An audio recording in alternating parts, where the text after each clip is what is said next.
Сегодня 3 октября. Едем от 10 лет Якутии по улице Ленина. Вот это наш техникум слева, учебный корпус.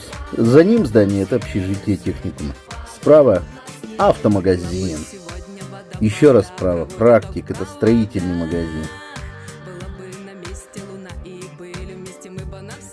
Влево переулок Первомайский.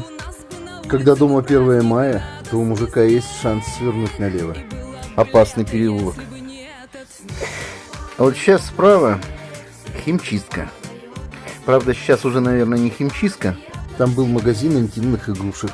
Так что мы тоже цивилизация. А вообще мы едем кормить дикого волка, которого по ошибке признали бездомной собакой и поставили ему на ухо чип. Я его покажу в следующем видео. Едем к переулку Чкалова, где раньше был, по-моему, пивбар.